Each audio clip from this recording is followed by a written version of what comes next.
Hello and welcome to this look into migration. Migration and immigration are among my favorite topics to cover in a semester because it tells us a lot about the human condition. It tells us a lot about different places around the world and what's driving people's decision to move. It also tells us how our different cultural landscapes are affected and continue to evolve by the movement of people. So, in its essence, migration or population movement is inherently geographic. While we examine this theme of geography, we also take a look at different locations. We try to better understand why, again, an individual or a group of individuals will move from one location or choose another. And through this examination, we apply what are known as push and pull factors.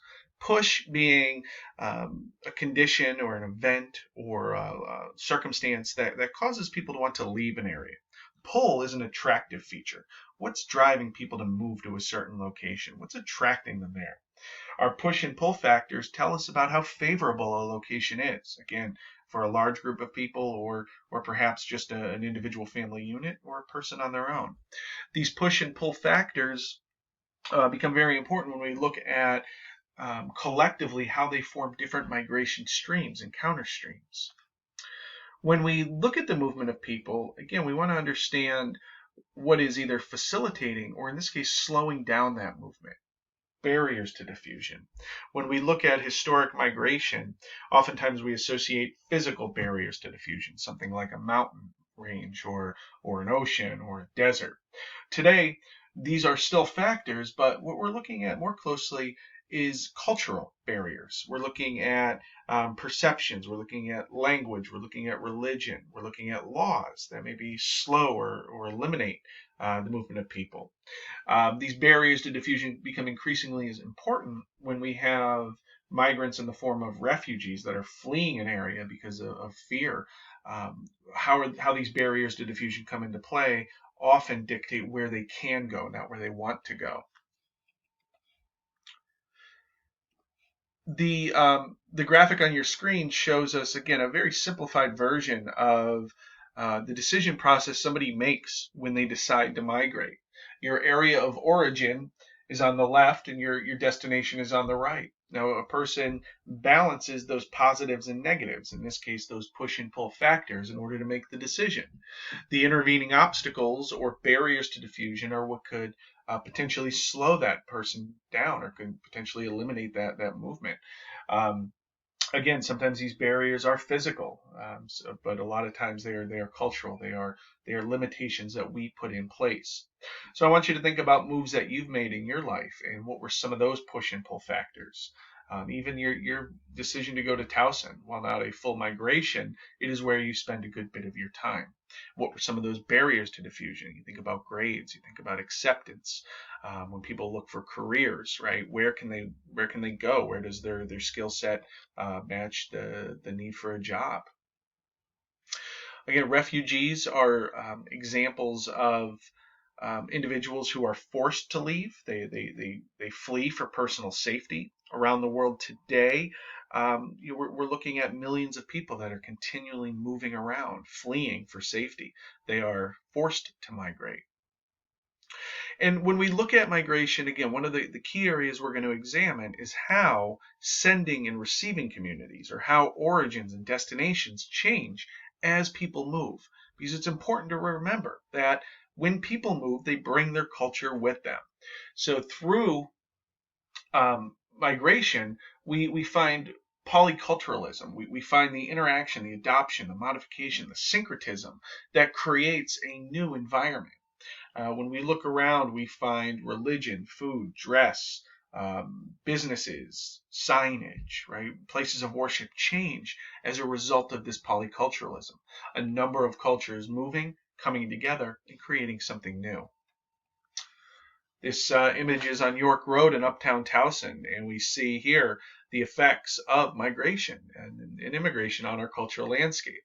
We see a number of businesses that reflect past migration. Right in center of the screen, you see a Vietnamese restaurant. Farther to the right, you see a Irish restaurant, and through this we see different waves of migration. where people from different parts of the world arrived in the United States at different times and then affected and modified and created new cultural environments. So when we define some key terms with population movement, the first we need to define is migration. And migration is what is known as a permanent movement. So students that are just going to Towson for 6 or 7 months or 9 months out of the year to go to school, that's not considered a permanent migration unless you relocate to Towson and you make your permanent address in the area. So when we talk about migration, we're looking at permanent, and permanent generally means a year or more. Um, the idea that that is your primary residence for at least a year. You plan on staying there. Now, people move all the time, so it's understood that it may not be permanent as far as lifetime goes, but the idea that that is your primary residence for at least a year.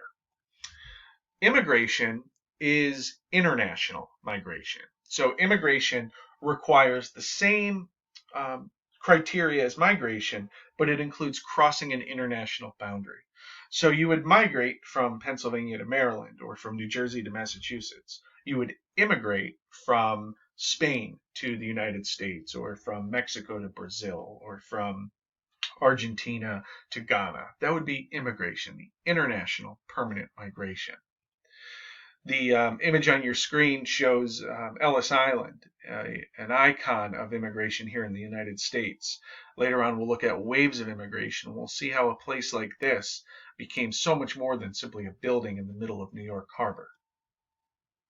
When we examine the types of immigration, we look at rural to urban migration, and rural to urban migration is what's driven growth in our cities for about 200 years, as people have left smaller towns, villages, the countryside, agrarian areas, and arrived in our cities.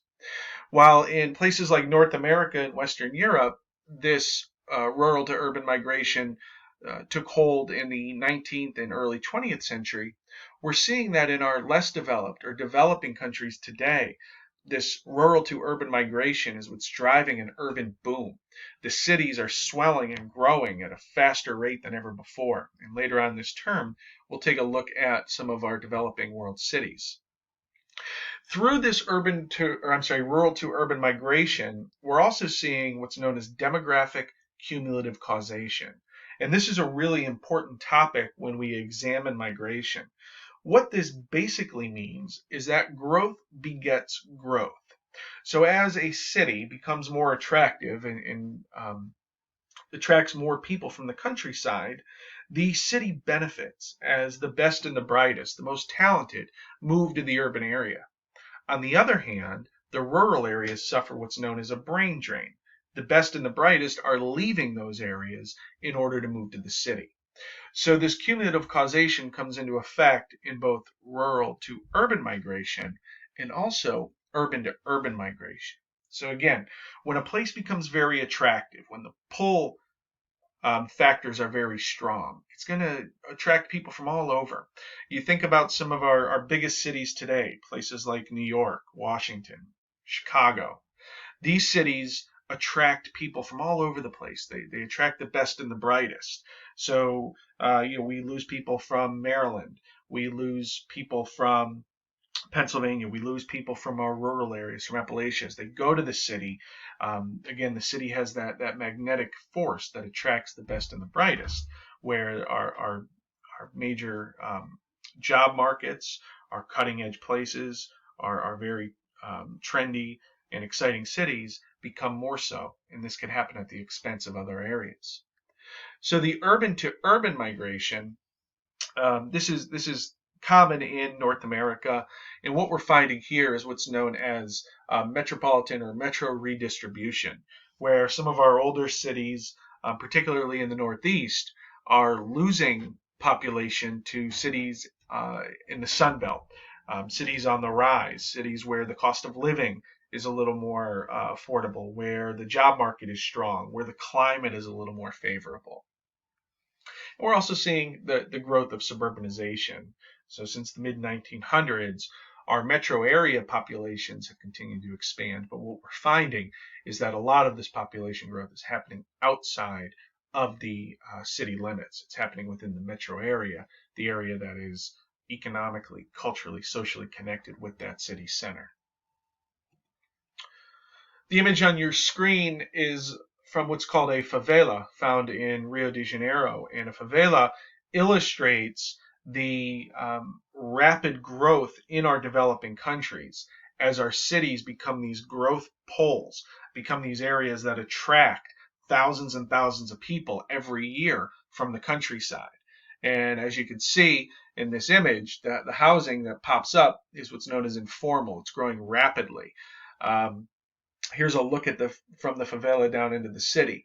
So as people flood into the city, the formal housing market can't accommodate everybody. And what we're finding is that any space just outside the city where people could establish homes, they're doing so. And again, this is happening throughout our developing world. It's happening in Latin America, it's happening in South Asia, it's happening in Southeast Asia, it's happening in parts of sub-Saharan Africa.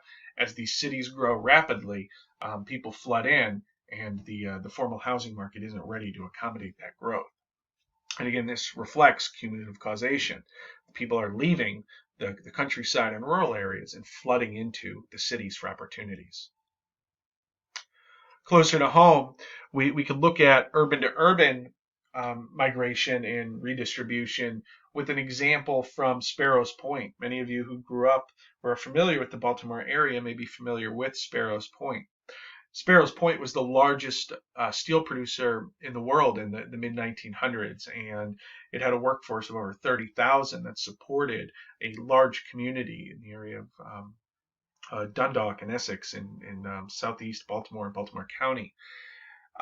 The area attracted a lot of migration into the Baltimore metro, but then as we moved into the late 1900s and a lot of steelmaking went overseas, Sparrows Point became an image of a push factor. So as the steel mills closed, the abandoned area surrounding the steel mill was formerly neighborhoods. The neighborhoods closed up, the businesses closed, people moved out, and they ended up just demolishing the community that was built around the steel mill. So people left, they moved, they found opportunities in other areas.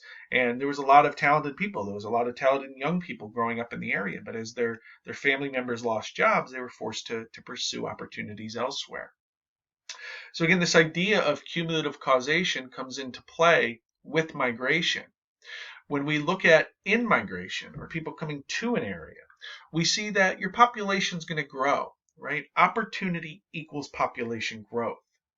As your population grows, those individuals are going to demand more goods and services. So you're going to need dentists, you're going to need schools, you're going to need doctors, you're going to need barbers, grocery stores, retail stores. All of these firms open up to support that local workforce and to support that local growing population. So as the area grows, employment is generated and the area thrives. But what happens when there's a major economic shift that causes push factors, or there's just opportunities elsewhere, or there's a disaster or political failure and collapse, we find outmigration. Outmigration leads to population decline. All of the people that were formerly going to those schools, shopping at those grocery stores and retail stores, visiting the dentist and the doctor, paying for the accountant, as they move out, those businesses close. Less demand equals less employment. So, in a simplified manner, cumulative causation and redistribution shows that growth begets growth, that areas that are thriving are going to continue to thrive, as areas that are losing population suffer what's known as a brain drain. Image here of Nashville, Tennessee, one of the most popular and trendy metro areas in the United States today. Population here is growing rapidly as a lot of people, especially young people, college grads, are moving there. Favorable climate, better cost of living, lots of opportunities provides that pull. So metro redistributions, if we look around the country, again, we see a decline in some of our major, more established cities, like New York, like LA, like Chicago, and we see rapid growth throughout Texas, in parts of the Southeast, in some of our Sunbelt cities. Sunbelt cities like Denver, Nashville, Charlotte, Dallas, Phoenix, Arizona. Again, the different factors in play make those more favorable.